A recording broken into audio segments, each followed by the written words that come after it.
আজকে অসাধারণ পিঠা বানিয়েছি। আজকের পিঠা দুধ পুরা। নামটা যখন পুরা, তাহলে পিঠাটা তো একটু পুরা পুরা হবেই।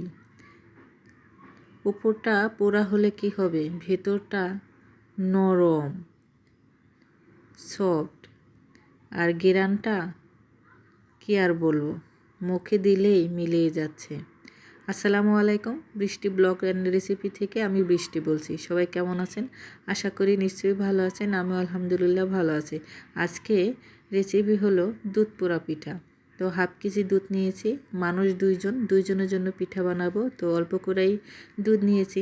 আপনারা কয়জন মানুষ কতটুকু বানাবেন, দুধের পরিমাণটা নয় বেশি দিবেন। তবে দুধ বেশি হলে পিঠাটা কিন্তু খেতে খুব ভালো লাগে। তো হাফ কেজি দুধ নিয়েছি, হাফ কাপ চিনি দিয়েছি, মিষ্টিটাও যার যার স্বাদ মতন। আর এখানে হলো হাফ কাপ পিঠা চালের গুঁড়া, হাফ কাপ হলো চিনি গুঁড়া, পোলাওর চালের গুঁড়া। দুইটা গুঁড়ায় আমি 1 ঘন্টার মতন ভিজিয়ে রেখেছিলাম।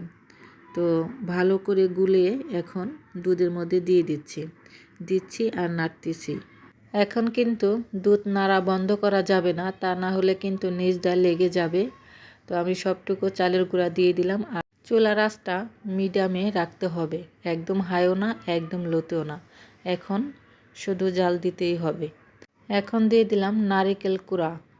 আমি নারকেল কুড়াটা ভালো করে পাটায় বেটে নিয়েছি, তারপর পানি দিয়ে গুলায়ে দিয়ে দিলাম।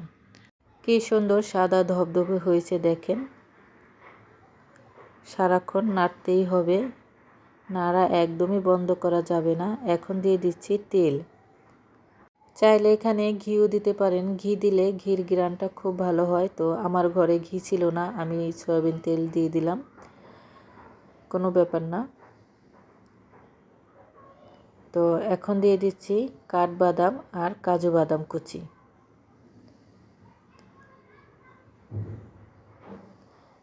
আর কিশমিশ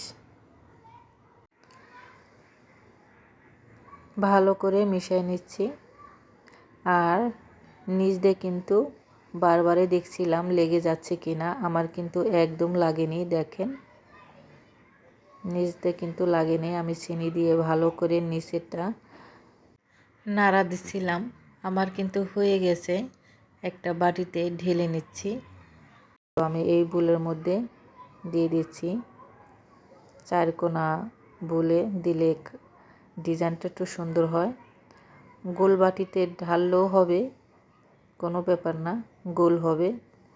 তো এই তো এখন যতটা পাতলা দেখা যাচ্ছে, ঠান্ডা হলে কিন্তু আরও শক্ত হয়ে যাবে, আরও ঘন হয়ে যাবে। আর এটা যত শক্ত হবে সেই পিঠাটা ভালো হবে। দেখেন আমি ঠান্ডা করে নিয়েছি 1 ঘন্টা। এই দেন কত শক্ত হয়ে গেছে, একদম শক্ত হয়ে গেছে। আমি চাকু দিয়ে চারো সাইডে একটু ছাড়িয়ে নিচ্ছি, যেন মাঝখান দিয়ে কোনো ভেঙে না যায় ঢালতে যায়। এখন আমি একটা পেপার দিয়ে কড়াই দিয়ে উল্টা করে ঢেলে নেব। এই যে দেখেন, সাবধানের সাথে করতে হবে। এখন এই কড়াইটা আমি চুলার বসাই দিব মিডিয়াম টু লো হিটে। একটা স্টিলের ঢাকনা দিয়ে ঢেকে দিলাম। 40 মিনিট পরে আসলাম। এর মাঝে আমি 2 বার উল্টাইয়া দিয়েছিলাম, যেন 2 পাশটায় পুরা হয়। আমি দেখাচ্ছি, দেখেন কত সুন্দর পুড়েছে। চুলার আঁচটা কিন্তু লোতে রেখেই এটা পুড়তে হবে। কি সুন্দর কালার আসছে। আমি প্লেটে ঢেলে নিচ্ছি। এটাও আস্তে আস্তে সাবধানে করতে হবে। হয়ে গেছে আমার দুধ পোড়া পিঠা। দেখেন কত সুন্দর হয়েছে, যেমন কালার হয়েছে তেমনই ঘ্রাণ হয়েছে, দুধের যে একটা ঘ্রাণ। তো আমার ভিডিওটি কেমন লাগলো আপনাদের সুন্দর মতামত কমেন্টে জানাবেন। আমার রেসিপি যদি ভালো লাগে অবশ্যই আমার ইউটিউব চ্যানেলটা সবাই সাবস্ক্রাইব করবেন। যারা করেছেন তাদের অসংখ্য ধন্যবাদ, যারা করেননি প্লিজ করে দেন। আর ফুল ওয়াচ করবেন, লাইক দিয়ে ভিডিও দেখবেন। আর রেসিপিগুলো কেমন লাগলো, ভালো মন্দ দুটোটাই কমেন্টে জানাবেন। এই তো আমার দুধ পোড়া পিঠা,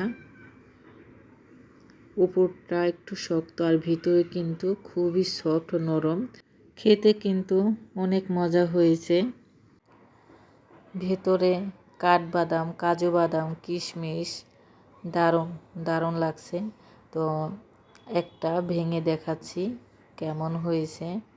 আমার দুধ পোড়া পিঠা কেমন লাগলো রেসিপিটা কমেন্টে জানাবেন।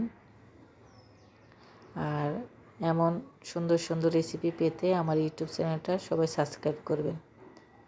এই যে দেখেন কি সফট। সবাই ভালো থাকেন, সুস্থ থাকেন। আমার ভিডিওটি কেমন লাগলো কমেন্টে জানাবেন। সবাই ভালো থাকেন, সুস্থ থাকেন। দেখা হবে নতুন আর একটা ভিডিওতে।